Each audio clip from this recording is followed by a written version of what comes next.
South Asia faces a hot, humid, and deadly future. Climate change will make parts of South Asia too hot to live in by the end of the century, threatening the lives of millions of the world's poorest people. In 2015, more than 3,500 people were killed in heat waves in the region, but things are apparently going to get much worse.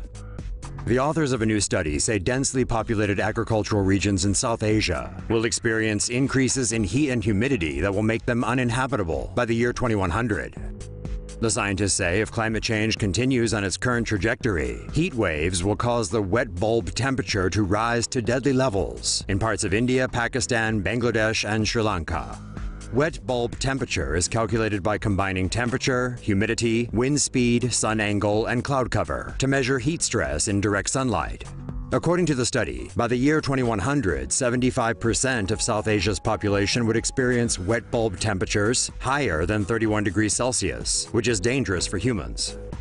In this scenario, 4% of the population would also experience deadly wet bulb temperatures exceeding 35 degrees.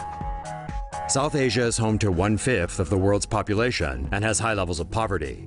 Scientists say the poor will feel the brunt of rising temperatures because they lack access to air conditioning and other methods to beat the heat. They say cutting greenhouse gas emissions would help lower the impact of climate change on the poor. Don't let YouTube ad bots dictate what TomoNews reports. Support us at patreon.com/TomoNews. We can't say we weren't warned. Cooling the planet at a cost. As temperatures on Earth reach unprecedented highs, extreme, potentially disastrous weather will become more likely. Scientists say there may be ways to intervene, but warn they come with risky consequences. Researchers are investigating strategies for geoengineering, one of which is mimicking the effects of a volcanic eruption. Erupting volcanoes spew out large amounts of sulfur-rich gases, which help cool the Earth by reflecting solar radiation back into space. The same effect could be recreated using planes that would inject sulfur into the atmosphere. But to cool the planet by 1 degree Celsius, 6,700 injections are needed eventually, which would cost $20 billion annually. This approach also risks destroying the ozone layer and reducing rainfall, enough to potentially cause droughts in certain regions. A similarly drastic approach to cooling the Earth can be achieved by thinning heat-trapping cirrus clouds. Seeding causes the clouds to break apart and lets more heat escape. The seeding process, however, must be precise, otherwise new cirrus clouds may form elsewhere and add to warming. But while sulfur injections and cirrus cloud seedings will cool the land, carbon dioxide levels in the atmosphere remain the same, and ocean acidification continues. As such, researchers argue the two strategies should be deployed more as a last resort, adding that reducing carbon emissions are much more effective at curing climate change. A carbon dioxide-sucking plant just opened in Zurich. The alarming rise in atmospheric carbon dioxide has led scientists to develop removal technologies to counter climate change. One such company in Switzerland has built a plant that directly removes this carbon dioxide from the atmosphere. The Climeworks plant is located on top of a waste recovery facility, which provides it with heat and electricity. Air containing carbon dioxide and other molecules are blown through several carbon dioxide collectors.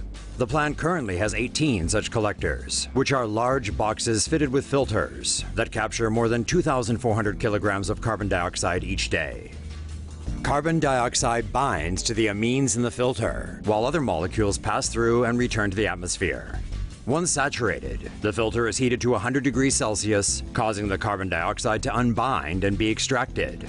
The filtration system can be reused several thousand times, allowing this process of removal and collection to be a continuous cycle. The carbon dioxide collected by the plant can be stored underground, used to help make renewable fuels and materials, or supplied to the food and beverage industry. Climeworks provides 900 tons of carbon dioxide annually to a nearby greenhouse, which has reportedly increased their crop yield by 20%. Climeworks also hopes to remove 1% of global carbon dioxide emissions by 2025. Eating beans over meat could save the planet. A new study shows Americans should probably eat more beans than meat if the country wants to meet its emissions target.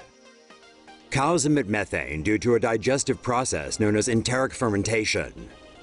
Most of the methane is released through belching, and only a small percentage is produced through flatulence. The massive amount of greenhouse gas produced by cows is comparable to the pollution produced by cars. Growing pulses is greatly beneficial to the environment, as they are able to directly draw nitrogen from the atmosphere and convert it into nutrients. This means a reduction in the amount of fossil fuels used to produce nitrogen to create these nutrients. It is also much more water efficient to grow pulses than to raise cattle.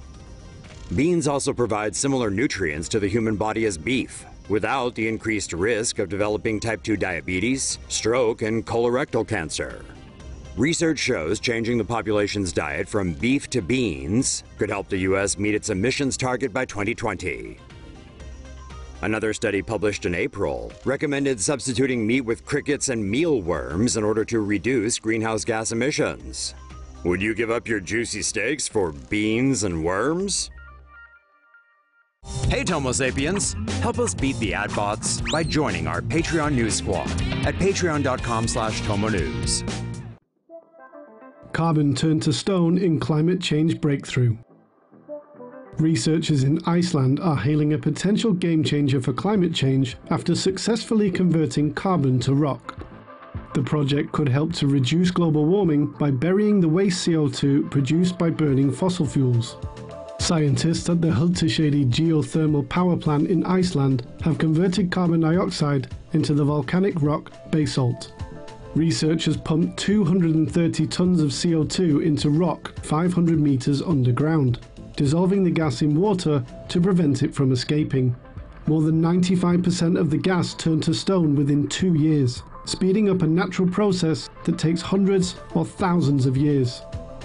A potential problem for the technique is that it requires 25 tons of water for every ton of buried CO2. However, researchers say seawater can be used, which is abundant at coastal sites. The project is seen as an improvement on existing carbon capture and storage methods that store CO2 as a gas, causing concern about potential leaks. Large-scale tidal energy farm to be installed in Scotland. The world's first large-scale tidal energy farm will soon be installed in Scotland.